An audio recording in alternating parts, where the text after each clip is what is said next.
What's What up, is everybody? G. Bush, Adam the Bull, Mikey McNuggets joining with you guys. The 2-minute warning post-game show of the Ultimate Cleveland Sports Show. At the moment, the Browns lead 24-10 over the Commanders. Deshaun Watson with an emphatic 3-touchdown performance in the second half. We're going to get G. I'm not sure where G's going for a second. So just me and you for a second. Let me give you a little play-by-play here, Mikey McNuggets, because we jumped on early today. There's 2:08 to go. The Washington with a 4th and 10 at their own 36. Wentz drops back, rolls right out of the pocket, fires deep downfield. It is intercept. No, it's incomplete. Either way, it's Brown's ball. It would have been stupid, actually, to intercept it, so it's a good thing he dropped it. Still not at the 2-minute warning, but the Browns will take over with 2:03 to go. Washington, no timeouts, so the Browns should be able to run out the clock and end the game, and they will, unless something bizarre happens, they will win 24-10. So there you go. By the way, you know where G just went? Where is that? You just had to go. You were just, rumor has it you left us for a minute because you were helping to pull the chicken bone out of Ryan Day's throat from choking. Chicken bones are devastating. Humans and dogs can choke off with chicken bones, man. That's kind of bad, bro. Man, how did the Buckeyes choke away that game? But that's neither here nor there. We will talk about that at some point. But talk about a tale of two halves, guys. The first half offensively set football back to the Stone Ages. We're going to talk about Kevin Stefanski's decision to take points off the board, go for it on 4th down, which – hand up, I'll tell you right now, I love the decision. Bull, it's a no-brainer, especially when there's nothing to lose because you're already eliminated. Save it. I'm just giving the rundown. We're going to talk about that. We're going to talk about Deshaun Watson in the first half versus Deshaun Watson in the second half. In the second 30 minutes of this game, we saw the quarterback the Browns and Browns fans had hoped to see for 4.5, 5 weeks now. He looked like the Deshaun Watson of old. Amari Cooper with some big-time catches. DPJ, David Njoku also showing up. Nick Chubb had himself a game. The Browns look like they're going to win without Chubb having 20 carries. So Jay Crawford's going to have to sleep with that one tonight. Jerome Ford had more rushing yards than Curtis Samuel. Another unanimous decision, and no fence riders that everyone got wrong. Sometimes you just got to trust me when I tell you guys, when I drop a little nugget like that. Hey, I got the long play. You did. You were the only one to get that. Yep. But G. Butch, let's start with you, my friend. Y'all doing victory laps on the 17th game. You know what? I will say, you guys will take it to the end. Taking it to the end. Taking it to the streets, G. We're doing victory laps on fence riders, not on the Browns. Fence riders. They're like, some people just watch this back. What the hell is a fence rider? Yeah. So, G. Bush, we'll start with you. Overall impressions of Deshaun Watson today, the good, the bad, the ugly, and everything between. What's up? Well, I kind of, at first half, I put out a tweet. I was like, man, Deshaun Watson, man, every time I mention another wide receiver, we be talking about, now we got Donovan Peoples-Jones and Amari Cooper, because there just wasn't being very many people open, bro. He was running around at one point in time, after we thought he threw the ball to Conklin, which I think he did.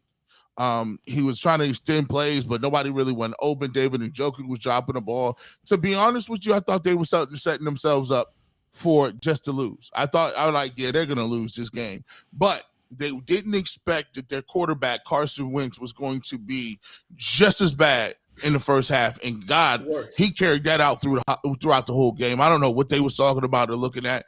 I don't know why he's starting or playing anymore, but I'll take it. But the second half, I thought Deshaun Watson played his best game.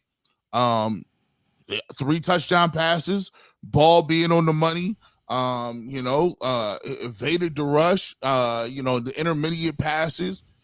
He was hitting those. He went to a couple of them to Amari Cooper. Right now, I thought he played his best game. He gave you 3 touchdowns. He showed you that he could still elude the pressure. He showed you could be on the money. And they still had a decent game from Nick Chubb, who started them off early. I still think they need some vertical threat. I still think they need somebody to get deep, and who look a lot better if they can get that. But overall, I think it was it was his best game as a Cleveland Brown. Adam the Bull? Yeah, I thought it was a very good game overall. It was a magnificent second half. I mean, obviously they only had like 15 plays in the first half because of that It's funny because Washington had that 21-play, 96-yard drive where Carson Wentz jumps in at the 1-yard line, and that was the only. I mean, outside of that drive, the Browns were terrible defensively on that drive. The rest of the game, the defense played great. I mean, they got pressure on Wentz. They force some turnovers. We all know he's terrible, but so is their other quarterback. That's their problem. They're actually not a bad team. This idea that they're terrible is ridiculous. It's people wanting to pile on the Browns. I know they didn't play well, but Washington's got good backs. They got good receivers. They got a decent tight end. Their offensive line's okay. Their defensive line and their front seven's pretty good. Their secondary was banged up, and obviously their quarterback, the most important thing, sucks, and that's why they're mediocre to slightly below mediocre. But their defense in particular has been really good. Their D-line is really good, and they were all over Watson in the first half.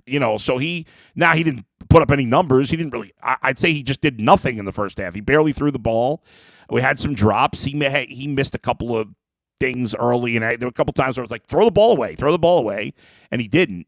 But the second half was an A+. I mean, he was tremendous in the second half. He made every throw. They were finally holding on to the ball in the second half. DPJ, after had another drop early. Njoku, who last week was terrible, in the first half was terrible. He held on to the ball. But that one big touchdown really got them going. Amari Cooper makes the catch and then takes off for the touchdown. I said they'd have a 40-plus yard touchdown this week. I thought it was going to go exactly the way it did. I predicted Njoku. I was wrong, but it was Cooper who took it, and then he missed. The one tackle is missed, and he gets the big play. Cooper had the 3 big catches, all for 30-plus yards. So it was, Watson's second half, tremendous. Hopefully he can put it together for a full game next week. But overall, I'd give him, an A- for the game, but an A++ for the second half. Yeah, we got 2 super chats to read real quick. Someone named Earl D. Malden says, my guys, Happy New Year to the UCSS crew. Earl, hope you're enjoying your day off here. Happy New Year to you as well. Earl doing a super chat. Happy New Year to Earl and everybody else. Happy New Year to everyone out there, by the way. I was talking to Earl in the first half, and we were just talking about Watson. And to me, it seemed like in the first half, and granted, Washington's defensive line was in the backfield almost immediately. But to me, it seemed like he was mentally just still half a step slow. Like he wasn't planting and firing. And it's tough to see from the TV angle whether guys are just completely covered and no one's open, or he's just a little hesitant to let it fly. That's still building chemistry. In the second half, I thought he let it rip.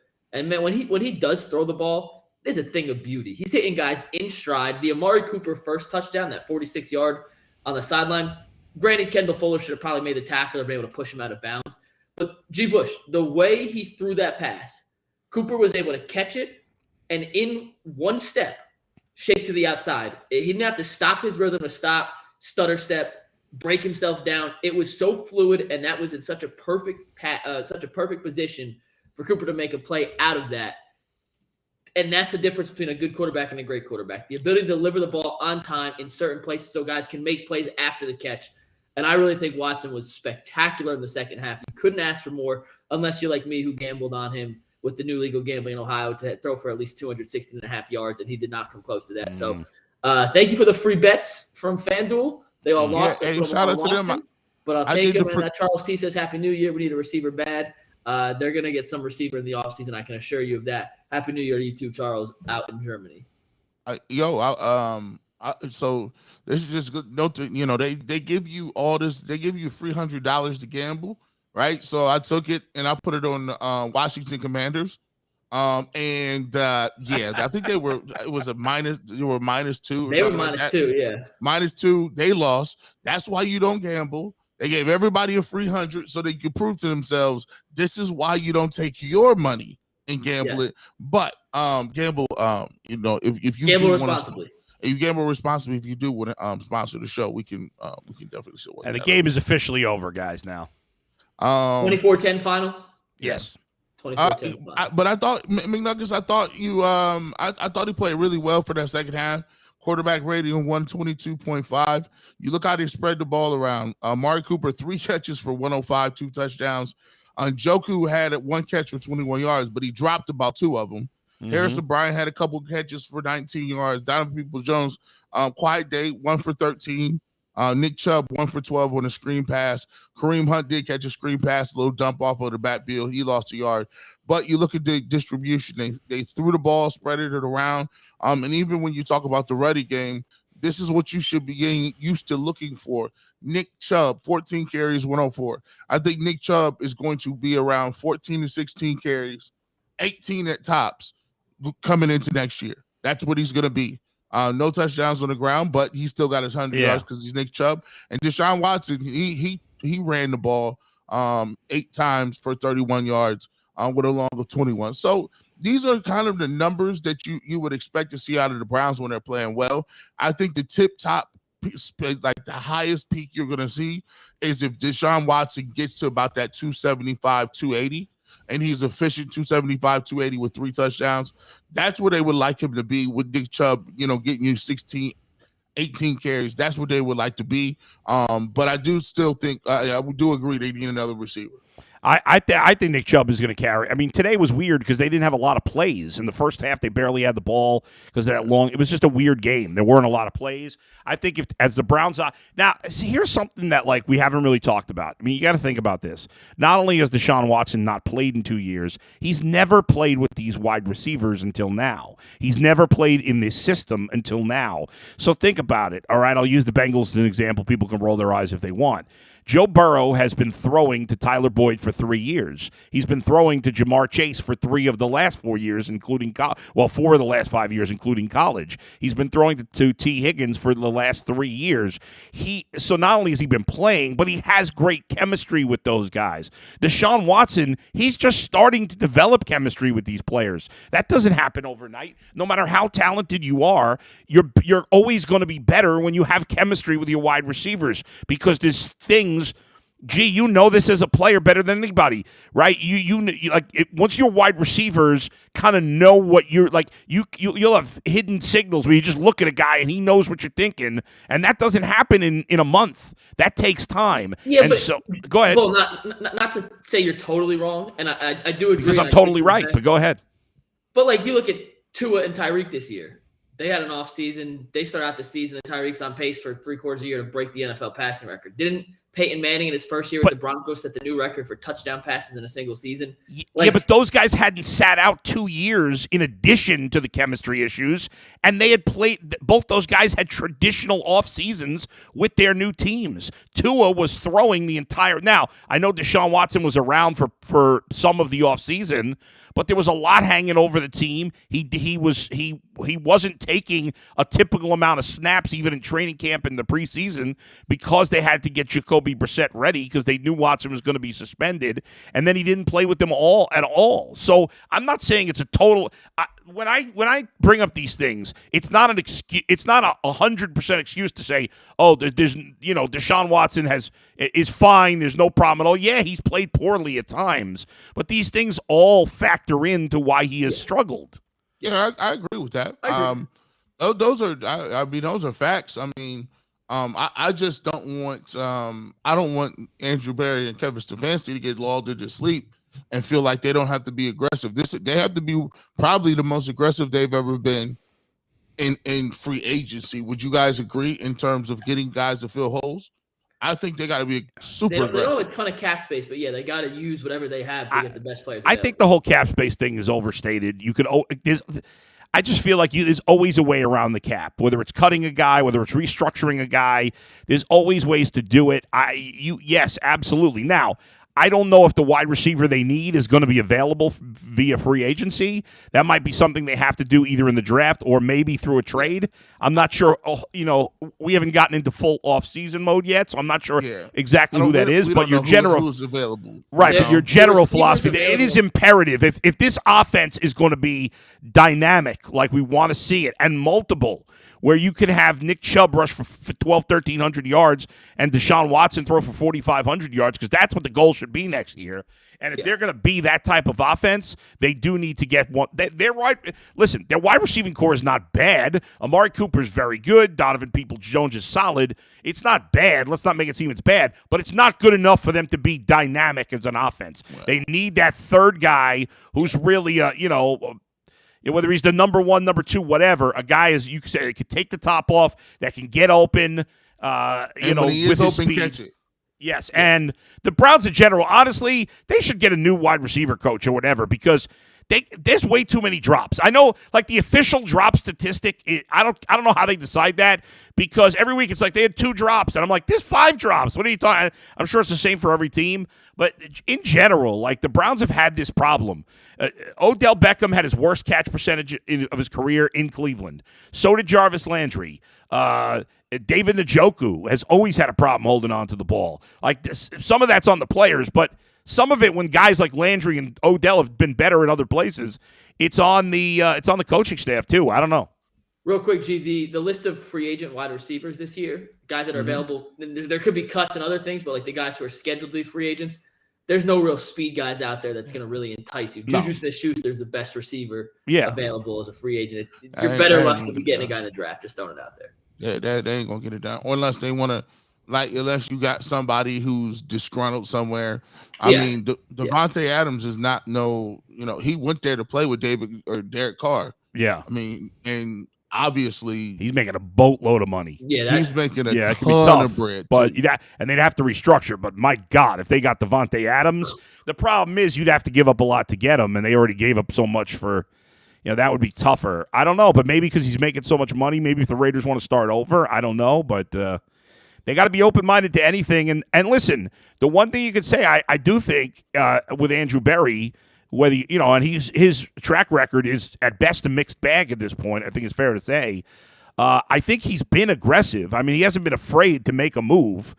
At least during the offseason. Now, we may not like some of the moves he made. We may think he should have been more aggressive in this area or that. But it's not like they've sat on their hands the last couple of years. He's done. The super chat says, "Hey fellas, DeForest Buckner will be a nice addition. Lazard might be a good receiver to grab." Hey, listen, I like both of them names. What about the kid? What's his name? Who had the sack for Washington? Who I mentioned last week? Deron Payne. Now they'll probably franchise him if they can't sign him. But if he somehow that guy is a difference maker in the middle. Beast. Yeah. They got a lot of defensive linemen. They do. Chase Young is just a beast. They good as hell up front, bro. They use what 4 first-round picks on defensive linemen back to back. Like it's absurd. One super chat real quick says they should look at Robbie Anderson in Arizona. No, stop it. That's not the answer. Robbie Anderson. Come on, we need better than that. That was Dr. Lateef. Lateef. Come on, give me something better, Dr. Lateef. He could have said Anthony Schwartz. He would have been real mad. I don't want to see that guy on the roster next year. I'm sick of looking at that guy. I can't imagine he will be. But Adam Thielen, what are you out of your mind? Thielen doesn't fit what they need. They need speed. Thielen has been running with his refrigerator on his back in Minnesota the last. I do want to talk. Can we talk a little about this defense real quick before we get back to Watson? Yeah. There are a couple dudes on this defense who I think are in the last 4 or 5 games have become legitimate play. Like Grant Delpit's playing out of his mind right now. And I think he's making strides to where, before the season, you said the Browns had found their next Ed Reed. Well, I don't think he's that. But he's a legitimate safety, and I think he's a building block on this defense. Yeah, Myles Garrett, once again, had a big-time play, got down Carson Wentz. And there were some other young guys. Perry Winfrey had a play or two. Winovich had a sack today. A couple of these guys. Let's not get nuts. I'm just saying, a couple of guys made some plays. Yeah, I'm not trying to, stand on the table. Please refer to Winovich as RWD. Thank you. But it is encouraging to see that the defense, which could have very easily just thrown in the towel, Joe Woods is on his way out in the offseason. They're out of the playoffs. They're eliminated. These guys came to play today, and whether or not Carson Wentz was on the opposing sideline or under center, they made some plays when it mattered most, and I do think they deserve a little recognition for the effort we saw. It's difficult because, and I don't want to strip them of what they've done because I do think Denzel Ward has played well. As you can see, look how much better do these guys play in man-to-man coverage. Look how better Newsome is close to the football. Look how Denzel Ward balled out too. Sorry, look how better Delpit is as a in-the-box safety, not a guy playing center field. That's not his. So you digress because you want to say, well, we could have been doing that at the beginning of the year, but we weren't playing to our strengths and our personnel. And then you don't want to diminish them because it's easy when you're playing and there's no skin in the game, right? You're not playing. We found out when we watched these college games that, it's all good. Everybody can make plays when the game ain't on the line, but it's about who can make them plays when the game is on the line and you got everything to play for. And the Browns, unfortunately, for the last couple of years, haven't had much to play for. So what you're saying is these guys out there playing fast. They look like they're playing free. They don't really care if they get beat deep or they're not really thinking about it. They're just going out there to play.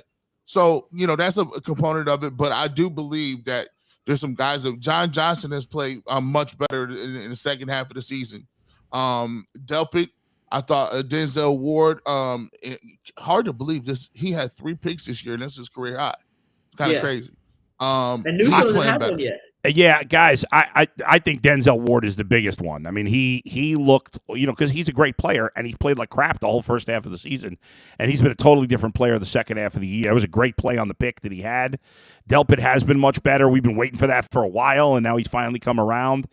I'm not, I still think I'd move on from maybe John Johnson at the end of the year and look for somebody else in that spot. Reggie Ragland has been a nice addition off the scrap heap, right? I think he might, if he comes in camp in shape. Yeah, I think he might make this team. I mean, he's a linebacker that's big and tackles. That's what you got a bunch of like tiny linebackers that are maybe, I guess more of a strength in pass coverage as opposed to getting downhill and making that tackle. So there's some promising things. And plus, somebody, I don't know what they're gonna want. I don't know what he's gonna want. But I talked to, I talked to Daryl and I talked to Mary Kay, and they're not sold on the fact that the Browns won't resign Clowney. They're not. Oh, they're not saying he's out here. I would not. My 2 cents on that. He's gonna. He's not cheap. He's not expensive, but he's not cheap. His production and his availability do not equal whatever you're paying for Jadeveon Clowney at this point. Yeah, he is a guy who's injury prone. But here's the thing: I'm just reading their tea leaves. If I thought Conklin was about to retire and they gave him $60 million, then I could read his contract. Real quick, if you look at his contract, it's like a base salary of $3 million for 2 years, and then it's player off. Like it's really a 2-year deal that they could get out of for like 12. So they gave him a bunch of signing bonus money. It's not nearly as bad a contract as when you first saw those numbers come out, but still, I would have put James Hudson there. Like I don't like the signing still, but it's not as bad. Well, let me get the super chat in real quick. Yeah. Ronaldo Archer, he says Browns defensive players playing for contract bonuses, playing tough, smart, and accountable. Play all season for contract bonuses. If this is the caliber of play we're going to see from some of these guys. No, here's they play like they already know Joe Woods is dead. They know he's cooked, and they're like, okay, well, let's get back to it now. Even Myles Garrett was like, yeah, I missed something. He was right for doing that. He probably done sat down and talked to. See, you always read between the lines, man. When players be doing little certain things, they just like kids, bro. They acting out like they're like, listen, if you don't not tell me, you're gonna keep me in the dark about what's going on over here. I'm gonna just be accidentally late to something to see how you feel about it. And so, I look at this stuff now, and I think they're playing with a sense of, okay, well, at least we know where we're going next year, and he ain't going to be here. So we might as well go out and play. Guys, I think the defense has overall played a lot better, but we got to be realistic. In 5 of the last 6 games, the Browns have played some of the worst offensive teams in the league. You've played and they play the Steelers next week. So it's not Washington, Houston, Tampa Bay, Baltimore without Lamar, and New Orleans. I mean, these are horrible. I don't say it to completely take away credit from the defense, but I don't think we want to get, I'm giving credit to some of the guys who have played better. I also don't want us to get carried away and say, oh, this guy's great and this guy's great, and let's stick with Joe Woods. No, you got to take into account who you've played, and they've played better, but they've played bad teams except for Cincinnati in the last 6 weeks. Wasn't that the same case that happened last year, guys? And please correct me if I'm wrong, but didn't they play a bunch of terrible offenses late in the season? That's what kind of led them to have that top 3 defense for the second half. You know what? I can't remember exactly what the schedule was. I thought it was better. The defense overall was better last year, even than it's playing now. I'll say this, man. I don't look at it compared to the rest of the other people. I look at it compared to where you want to go, and if you want to go to, you keep saying Super Bowl.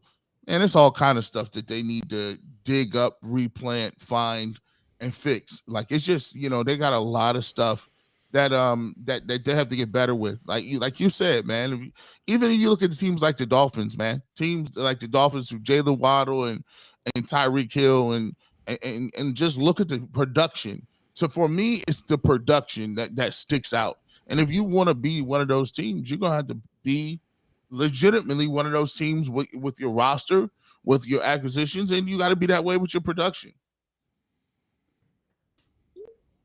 Yeah. Yeah, I think one thing with the defense here too is little progress can lead to momentum in the offseason.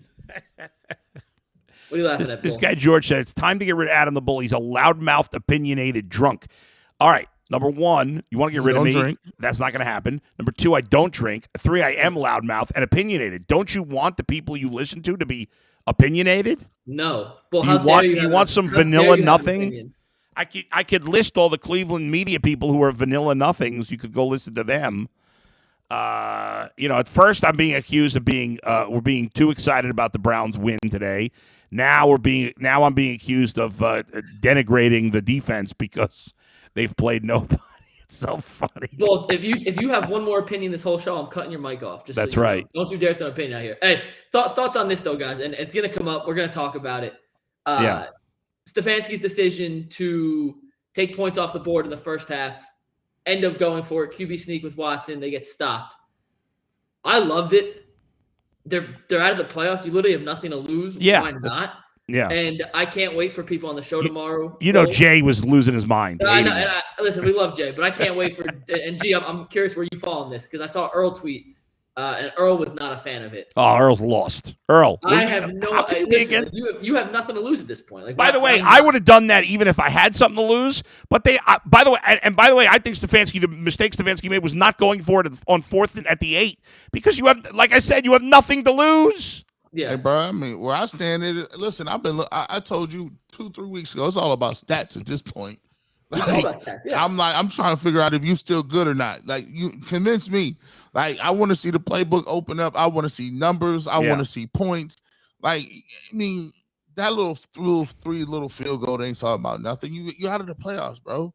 Like that. And also, how many opportunities are you going to get? And we're going to read this comment here, but how many opportunities do you get to see Deshaun Watson in a legit 4th and goal situation that you just can't? You can simulate it in practice, but it's not the same. We had a super chat earlier that said Jackson Smith and Jigba in the 2nd round. That's from he's not going in the 2nd round. What are you, crazy? Christ King Callis, I think that's how it's pronounced. I don't want to click out of this comment from Ben. It's not a super chat. We're going to read it anyway. Yeah. My biggest, and this is from Ben. My biggest issue, Bull, is I do not believe you're a genuine Browns fan. I feel like you are a Browns fan because it suits your job. Your response? I don't know what to tell people. Everybody, have I ever lied about being a Bengals fan? Never. Like, I know for a fact there's other people in Cleveland that aren't Browns fans that pretend to be Browns fans. I've told you from the beginning, I am a Bengals fan first. I've always been a Bengals fan first. I've been a Bengals fan since I was a kid. Why would I pretend to be a Browns fan? However, I do root for the Browns because you want to say it's because I work here, I live here, whatever the reason. I can't even explain. Yes, it's better for business if the Browns win, but ultimately, why would you as a fan care? Why would you even care if I want them to win or not? In fact, I think I give the best analysis because I'm not biased, because I'm not a homer for the Browns. But I do want the Browns to win, except when they're playing the Bengals. I think I've made that pretty clear. If you don't believe me, that's fine. I mean, why would I want even if it's just for work, who cares? It's better if the Browns win. Hey, listen, I told y'all, this is the reason they have me on the show. Look, I tell you all the time. I say openly. I be over there rolling my eyes when Ndidi be talking about the Steelers. I hate when she talks about the Steelers. I'll be over there like, no, we not about to do this no more. Yeah. And then when she's done, I'm like, I still want to be. I hope the Steelers. I told her to her face, I don't want them to win ever. I want all the bad things in the world to happen in the Steelers. I want their team to be moved to Philadelphia and then shut down. Yeah. I want them to be moved. But she's not a Steeler fan. She's not a Steeler fan. People think she is, but she's not. She lives there. I know, but she's not a Steeler fan. She lived there. Well, but I live here. And by the way, and I get on Bull too. What I tell Bull, I said, listen, it's easy for you to say keep Stefanski because he keeps you winning. No, that's I don't want him to stay for that reason. You know that. But I'm just saying, I don't like the Bengals neither. But here's the thing, G. For Ben followed up and said, I'm not listening to him or Aditi talk about the Browns. Well, you should be listening to me and Aditi more than anyone else because we're not just going to kiss the Browns' ass because we're not fans. Not that G kisses their ass. He's ripping them half the time, more than half the time. He calls it like he sees it. But you should be. I know, like as a Bengals fan, if I don't listen to Cincinnati sports talk.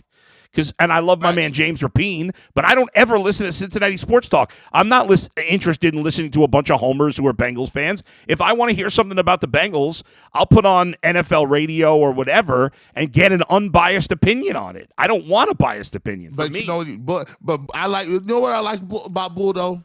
He's sneaky with it. I like subliminals, right? Yeah, he'll throw a Bengals score in there in a heartbeat. I'm like, this dude just do this. I know he slides it in. He slides him inside, and that's that look he be doing. Like, yeah. Well, I was just looking at the TV before because I wanted the Chiefs to lose because if the Chiefs lost, then the Bengals would control their own destiny for the number 1 seed.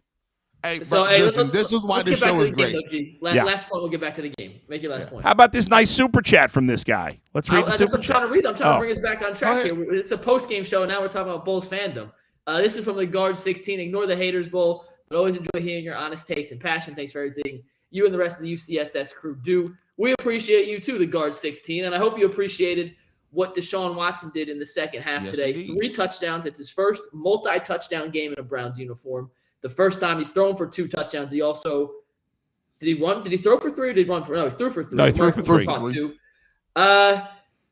2. Heading into Steelers week. We have now seen one legitimate half from the old Deshaun Watson. No drops, no could have, would have, should have. That was one damn good half of football. Yeah. If you replicate that half, it's 280 yards and 6 touchdowns. Probably not plausible. 6 touchdowns. But you're looking at a legitimate game that wins him AFC Player of the Week honors. Is it sustainable for an entire week? If he throw for 6 touchdowns, he throw for 6 touchdowns against the Steelers. I will make T-shirts that says 2023 MVP. He's the top 5.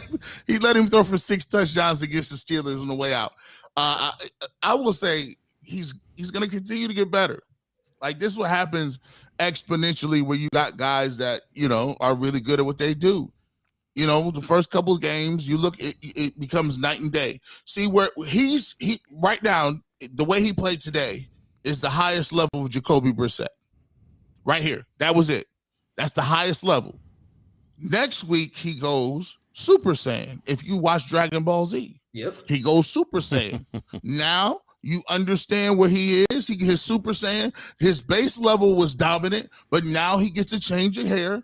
Now he gets to unlock one of his other key attributes.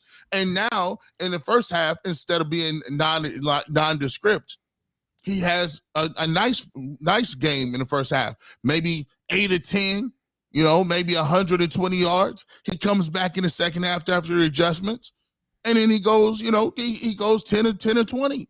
Now we're looking at one of those situations where now he over 300 yards almost. He still got his 3 touchdowns. As you notice, there weren't no interceptions, right?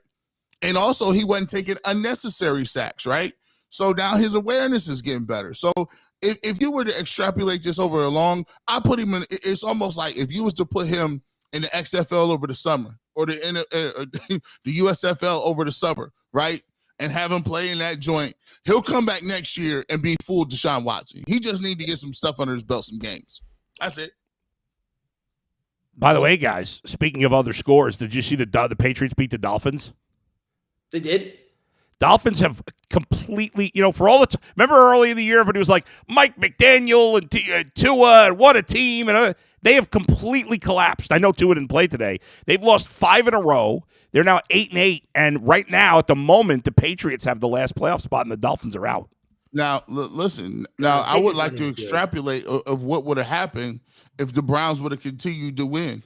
If the Browns had won last week, they would still be very much alive for the playoffs. And a lot. They would have been alive had the Patriots lost last week. I think if the Browns had won last week, I think they would be alive no matter what happens with the Jets today. I don't know if the Jets would have to lose, but the Browns, had they beaten New Orleans, they would still be alive right now. And the New Dolphins Orleans have beat lost Philadelphia today. Did they hold on in that game? 2010. I just saw the final score. Giants made the playoffs for the first time in 6 years. They won. Detroit with a win over the Bears. Jacksonville won. Kansas City held on. Shout out to the Detroit Lions, man. Like, there's one squad that is just as beat up and trash as we are over the last 80 years. It's definitely the Detroit Lions, man. They doing something, right? Were they 8-8 now? Yeah, I mean, they blew it last week. They had that hot streak, and then they had terrible last week against Carolina, and then they played great today. Yeah, and it looks like Tampa Bay. Carolina was up 14-0 on Tampa Bay. They controlled their destiny. They blew it. It's now 30-24. Tampa with 20 seconds to go. And Tampa has the ball, right? No, Carolina's got it, but they got it inside their own 10-yard line with 20 seconds or something. So, assuming tonight, well, not assuming. Tonight we have Pittsburgh playing the Ravens in Sunday Night Football. At the moment, the Steelers and the Browns both have 7 wins now, correct? Yeah, no. The Browns are 7-9. The Steelers are 7-8. Oh, yes, right. Setting up what could be next week a matchup, or it does set up really next week a matchup for last place in the AFC. Because even if the Steelers win tonight, if the Browns win next week, they'll have the same record. Yes. But the Browns will finish third. So next week will be the battle for third place in the AFC North, no matter what the Steelers do tonight. Hey, I think they throw this out in the chat. In the chat, how many of y'all lost that free money? There's a lot of free gambling money going around. Let me raise my hand and put my joint up. The whole 100 is out of here. Cleveland 2020. How bad I did today? Hold on. Cleveland 2022 says he's up $104 on his free DraftKings and FanDuel bets. Hey, man. Hey, here's what I did today. Listen. What'd you have? FanDuel. I put all 200 fake dollars on, or not fake, but all 200 free dollars on over 216 for Watson. I downloaded BetMGM, put all 200 free dollars on Deshaun Watson over 216, and then I went to Three Rivers and took the $100. So I had 500 free dollars on Deshaun Watson over 216 and a half. That is how confident I was that he was going to throw for 4 yards today. And guess what? Diversification. I was legitimately that confident, G. And the worst part is we are sitting here talking about Deshaun Watson playing an unbelievable second half, an impeccably good second half, and he threw 3 completions for 23 yards. I know you was sick. Here's the worst part.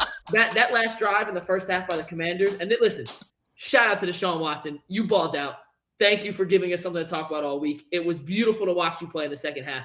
But that 21-play drive in the second, G, all I kept thinking to myself was, don't give the ball back with 12 seconds left. Don't take a knee. Don't take a knee. Because all I needed was a little tunnel screen to Kareem Hunt for 20 yards there, and then you go into halftime feeling a lot better about yourself.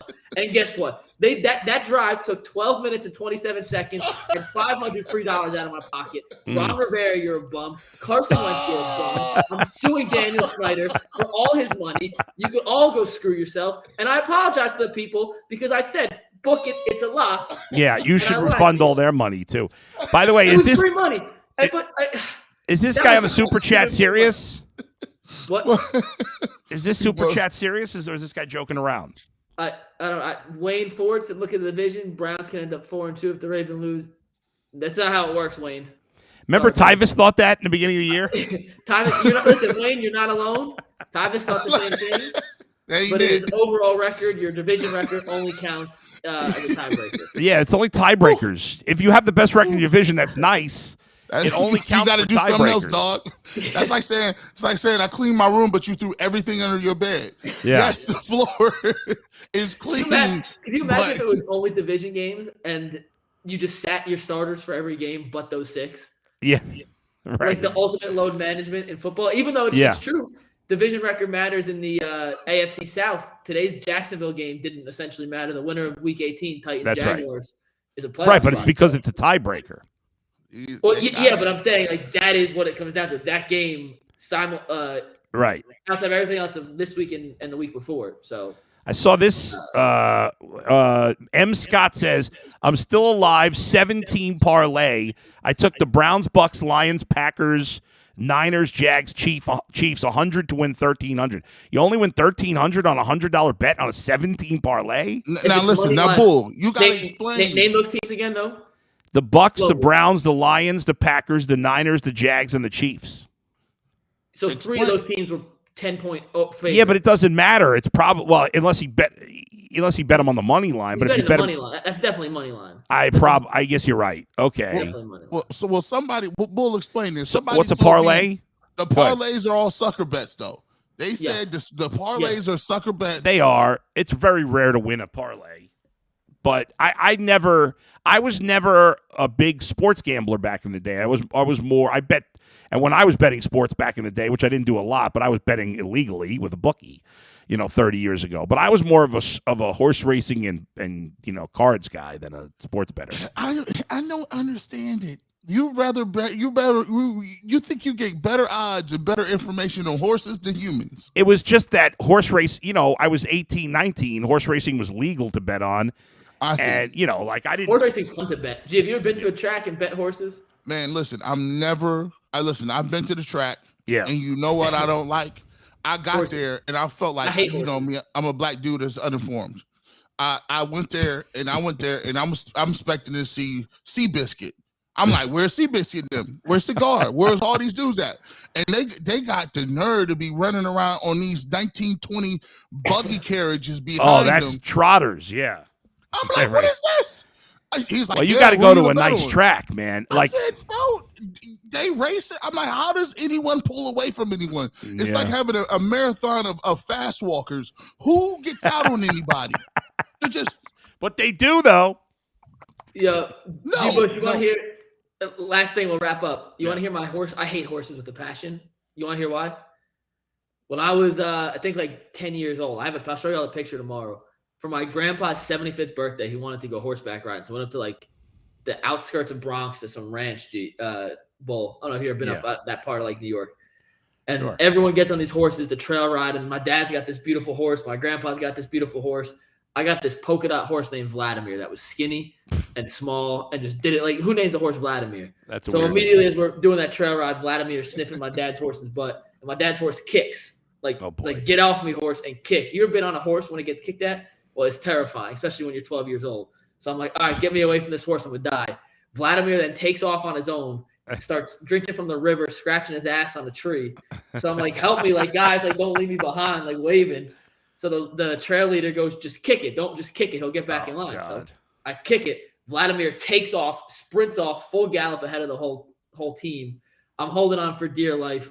The lady had to come like lasso the horse and bring me back to the stable. I had to sit by myself while everyone else finished the trail ride. That was in like 2007, 2008. Oh, man. I have not gotten on a horse since. I will never get on a horse. I hate horses. I don't bet on horses.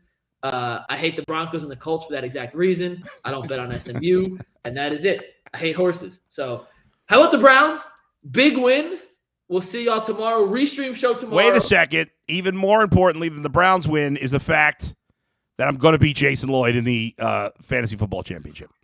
It's not set in stone yet, but it's looking good. I'm up 97 to 47. I need to figure out. He's got Josh Allen and Isaiah McKenzie though. But I still got Jamar Chase, and he's still got Josh Allen, George Pickens, Isaiah McKenzie, and the Bills D. I still got Mark Andrews and Jamar Chase. Last question for this is one last super chat. This is from Set Apart Laz. Can Stefanski's playbook get it done? I still hate his playbook. I still hate his plays. By the way, can Stefanski playbook? Yeah, I thought he made nice adjustments in the second half. They ran a lot more RPO in the second half. I agree. We'll see. Time will tell. We'll wait till next year. By the way, if G, you're not already subscribed to the Ultimate Cleveland Sports Show, make sure you guys hit that subscribe button, hit the like button. We appreciate it. Hold on, before we go, I got to give the third place update. G leading Earl 114 to 100, but you're projected to lose 160 to 157. So we'll see. It's still up in the air. We'll see. All right. Big time division game next week, guys. For all the marbles. We do not want to be in last place. We will see y'all tomorrow, 11 a.m. We'll be right here on Restream. Happy New Year. We love you guys. G, Bull, for McNuggets. Love you guys. Happy New Year, everybody.